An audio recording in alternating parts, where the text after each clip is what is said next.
September 1944, Heizo Bonn-Mut in the morning. A German shell lands 40 yards off a narrow French road, and for 3 seconds the whole convoy turns white. The road, the hedges, the mud on the windshield, the fuel cans stacked behind the cab, and the face of the driver holding the wheel. He does not brake. He does not pull over. He leans forward, grips the wheel harder, and pushes the truck through the flash. Because the cargo behind him is not cargo. It is tomorrow morning. It is the tank that will not start if he fails.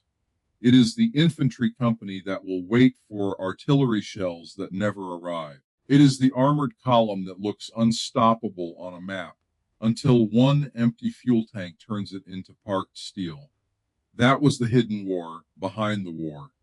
Not the war of generals pointing at arrows, not the war of flags moving east, the war of trucks, the war of axles, the war of men driving all night with blackout slits over their headlights, one hand on the wheel, one ear tuned to an engine that had been asked to do more than any manual promised it could do. The Army called it the Red Ball Express. History usually calls it logistics. But logistics is a polite word for the thing that decides whether courage arrives in time. After the breakout from Normandy, the American advance across France began moving faster than the supply system built to feed it. The rail lines had been bombed. The ports were too far behind. The roads were chewed by tanks, rain, shell fire, and the weight of an army trying to outrun Germany before Germany could build another wall. Every mile east made the victory look bigger. Every mile east also stretched the fuel line thinner. A tank does not care how brilliant the plan is. It drinks. A truck does not care how famous the commander is. It breaks. And by late August, Patton's armor was not being threatened first by German genius. It was being threatened by distance. So the Army created an emergency artery. Beginning on August 25, 1944, truck routes were marked, cleared, guarded, and pushed into non-stop service. Red balls on signs, red balls on maps, red balls on the orders that told every other vehicle to get out of the way. 2.5-ton GMC trucks ran forward loaded with gasoline, ammunition, rations, medical supplies, and spare parts. Then they ran back empty. Then they loaded again. Then they ran forward again. Daylight, darkness, rain, dust, mud. Sleep when the engine stopped. Eat when somebody shoved food into your hands. Drive when the dispatcher pointed east. At peak, nearly 6,000 vehicles were tied into the operation. On its record day, those trucks moved more than 12,000 tons forward. By the time the route ended in November, the Red Ball Express had carried more than 412,000 tons across France. Those numbers sound industrial. They were human. And about 3/4 of the men making them real were black soldiers. Men in a segregated army. Men assigned to the work the institution called support, until support became the difference between attack and paralysis. Men trusted to haul gasoline through artillery fire, but not trusted to eat beside the men whose tanks needed that gasoline. That contradiction rode in the cab with them. It sat on the mess bench. It followed them into repair yards and bivouac fields. It was written into the way they were assigned, promoted, housed, treated, and forgotten. The German analysts noticed the distance. They noticed the ruined roads. They noticed the lengthening American supply lines. They noticed the fuel hunger of armored divisions, but they missed the one variable their tables could not measure. They did not understand what happens when men the system has written off become the only reason the system keeps moving. Inside one quartermaster truck company, the most important man in the yard was not the officer with the cleanest map. It was the motor sergeant who could hear trouble before the gauges admitted it. For this story, call him Sergeant Elijah Rowe, not because one name can carry every Red Ball driver, because thousands of names were treated as interchangeable, and that was the first lie the story exposes. Rowe knew engines the way some men know voices. He could hear a loose fan belt before it screamed. He could hear a bearing warming up before it seized. He could place one palm on a wheel hub after a run and know whether that truck would survive another 100 miles or die in the wrong bend of the road. That was not magic. It was attention. Years of it. Attention paid by a man who understood that a breakdown was never only a breakdown. A truck stalled on a 2-lane road could trap a convoy behind it. A trapped convoy could delay fuel. Delayed fuel could stop armor. Stopped armor could give the enemy time. And time, in September 1944, was the one thing the Allies could not afford to hand back. So Rowe ran his motor pool by a rule that never appeared in the inspection checklist. Do not wait for failure to announce itself. Listen while it is still whispering. The official checklist was built to pass inspection. Rowe's checklist was built to survive France. Before a truck rolled out, he walked the line: tires, lug nuts, fuel caps, springs, brake lines, differential housings, leaks that were not leaks yet, cracks that were still hair-thin, sounds that would disappear, the moment an officer walked close enough to hear them. After a truck returned, he did it again. Not because anyone thanked him. Not because the Army had designed a promotion path for a black non-commissioned officer whose gift was keeping other men alive. He did it because the road punished every shortcut, and the road did not care what color the driver's skin was when it swallowed him. Then the institution made its own shortcut. At a forward depot, where drivers were coming in hollow-eyed after runs that had begun the previous night, an administrative order tightened the rules around separate facilities, separate mess line, separate rest area, separate treatment for men whose trucks had just pulled the whole front closer to Germany. On paper, it was routine. By regulation, it was clean. In the yard, it landed as a message. You can carry the Army. You cannot sit with it. No one needed to organize a protest for the numbers to change. That is the part institutions rarely understand. Men do not have to quit to stop giving an institution the invisible extra work it has trained them to believe it does not see. The truck still gets fueled. The load still gets tied down. The form still gets signed. But the hand that once checked one more bolt may stop at the checklist. The ear that once waited 3 seconds longer beside an engine may turn away. The driver who once pushed one more mile may begin asking why every mile has to be his. And in a supply system balanced on minutes, that invisible margin is everything. A handful of trucks down, a repair bay backed up, a convoy delayed at a choke point, a dispatcher forced to choose between gasoline and ammunition because the route can no longer carry both by dawn. From the air, it looks small. On the ledger, it looks technical. At the front, it looks like a tank crew staring at an empty gauge. That was the point the Army nearly missed. The enemy was not the only force attacking the supply line. Some of the damage was being done by the Army's own contempt. The proof came in the ugliest form possible. Not a speech.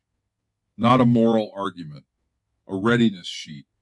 A truck company that had been running above expectation suddenly began losing vehicles to small failures. Not catastrophic failures, small ones. The kind that happen when the men who know the machinery best have been told again and again that their knowledge is not worth dignity. A clogged fuel line that should have been caught. A hub running hot, a worn clutch cable overlooked until it snapped, a road delay that spread backward through the convoy as if the whole route had inhaled and could not breathe out. German intelligence saw the congestion. They saw the dip in American supply flow. They saw exactly enough to be wrong. To them, it looked as though the Americans had finally reached the edge of their logistics. Too far from Normandy. Too many vehicles wearing out. Too much fuel required, too much road for too few trucks. Their conclusion was simple. The American machine was beginning to slow, but what they were reading was not the ceiling of American logistics. It was the cost of insulting the people who made American logistics work. At Third Army level, the reports did what human complaints had not done. They forced attention, not soft attention, operational attention, the kind that asks one question again and again. Why are these trucks available here and not there? Why does this company recover vehicles faster? Why do these drivers keep arriving when comparable units lose time? Why does one motor pool send back trucks that sound tired but still alive, while another sends back excuses? The answer was not in the vehicles. The trucks were not new. The roads were not easier. The weather had not improved. The answer was in the men. It was in maintenance discipline. It was in driver skill. It was in trust, passed down from a sergeant to the men who knew he would fight for a truck before he let it die. It was in the fact that when Rose said, "Pull that vehicle," his drivers knew he had heard something real. And when a command finally recognized that, even for reasons more practical than noble, the route changed. The order that mattered was not grand. It did not end segregation in the Army. It did not clean the conscience of a country. It did not turn every officer into a believer. It simply stopped one stupid wound from bleeding into the fuel line. Drivers were fed by run schedule instead of skin color. Repair priority followed operational need instead of racial habit. Black NCOs were listened to when they spoke about trucks, because trucks had become more honest than prejudice. Records began carrying names that had previously been treated as background. Small things, visible things, operational things. And then the numbers began to answer. More trucks ready at first light. Fewer vehicles abandoned, shorter repair turnaround, convoys leaving closer to schedule. A motor pool that had been treated as low-status labor began appearing in the records as what it had always been. A combat multiplier with grease under its fingernails. That is the part of war movies almost never show. A general can win a battle with speed, but speed is built by people who may never stand in the camera frame. The man changing a bearing in the dark, the driver draining water from a fuel can, the corporal crawling under a truck on a frozen road with a flashlight between his teeth, the dispatcher who knows which bridge can carry weight and which one will turn a convoy into a graveyard. The Red Ball Express did not move because America had trucks. It moved because exhausted men made those trucks keep moving after the trucks had every right to fail. And many of those men were black soldiers in an army that needed their excellence and denied their equality in the same breath. The formal Red Ball route ended in November. The work did not. The men, the trucks, the habits, the motor pools, the route discipline, the understanding that fuel was time and time was life, all of it carried into the winter. Then the Ardennes exploded.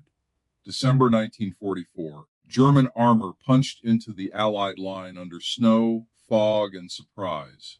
The Battle of the Bulge was not only a test of infantry and tanks. It was a test of whether an army could turn, supply itself, and strike back in winter before the enemy's gamble hardened into a new front.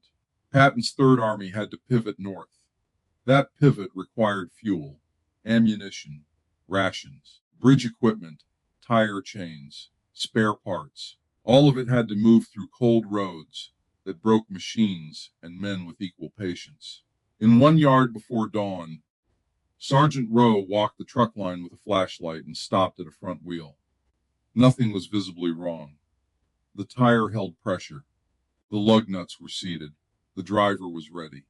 The dispatcher was angry. The route was waiting. Rowe put his hand on the hub and held it there. Then he said, "Not this one?" A lieutenant asked why. Rowe did not give him a lecture. He gave him the truth, because it will fail on the road. The truck was pulled. The bearing was opened. The grease had thickened in the cold. The metal had begun to score. One more run, and the wheel could have locked at the worst possible place. A one-lane stretch. A narrow bridge approach. A bend where a disabled truck would force every vehicle behind it to stop in the dark.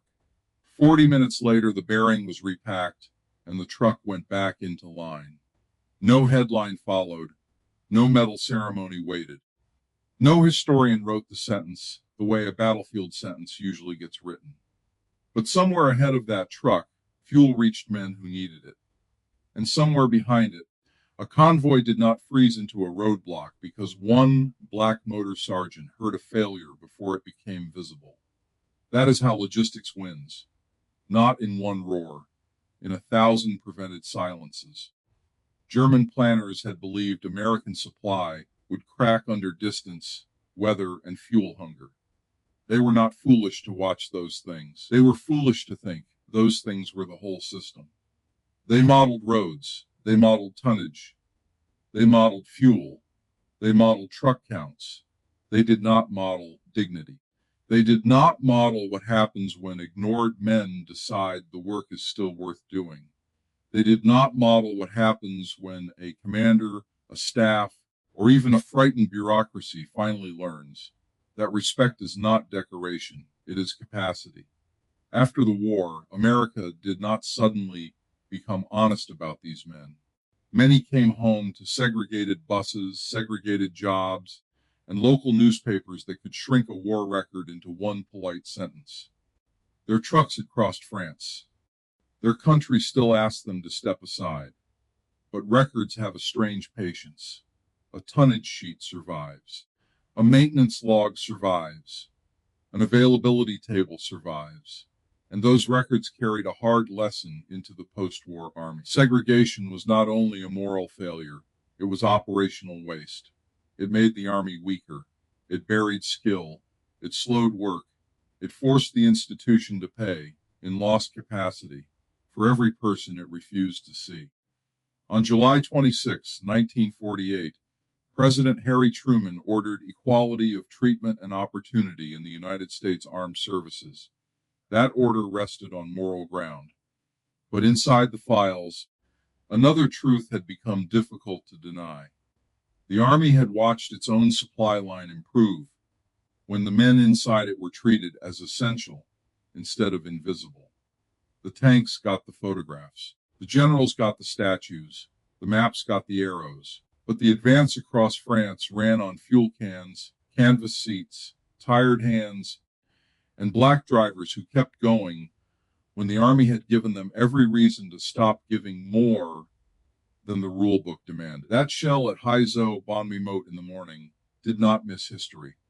It lit up the part of history we usually fail to see. The truck, the road, the driver, the fuel, the invisible margin between an army that moves and an army that stops.